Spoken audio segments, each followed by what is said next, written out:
زندگی میں نا بعض اوقات انسان پوری کوشش کرتا ہے، اسباب کا بھرپور استعمال بھی کر لیتا ہے، دل سے دعا بھی مانگ لیتا ہے، پھر بھی وہ نہیں ہوتا جس کی وہ تمنا چاہتا ہے یا تمنا کرتا ہے۔ ایسے لمحوں میں مایوسی نہیں بلکہ رب پر بھروسہ اصل امتحان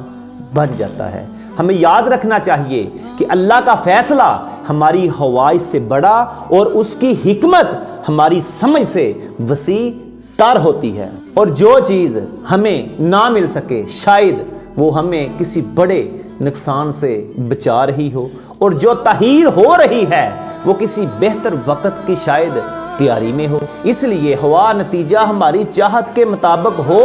یا نہ ہو، رب کے دامن کے ساتھ لٹکے رہنا ہی ایمان کی خوبصورتی ہے، کیونکہ جس پر اللہ راضی ہو جائے وہ کبھی خالی ہاتھ واپس نہیں آتا۔ اور اگر آپ کو کوئی چیز نہیں مل رہی تو یاد رکھو وہ تمہارے لیے بہتر نہیں، کیونکہ اللہ اپنے بندوں سے اتنی محبت کرتا ہے کہ وہ اپنے بندوں کو بہتر دیتا ہے۔ اور اگر آپ کے مطابق وہ چیز بہتر ہے، آپ کو پھر بھی نہیں مل رہی، تو اللہ کے ہاں وہ آپ کے لیے بہتر نہیں، تو آپ صبر کریں، آپ کو اس کے متبادل اس سے بہتر چیز ضرور ملے گی، لیکن آپ کی جو دعا اللہ سے مانگی ہے نا وہ رائے گا نہیں جائے گی۔ اس لیے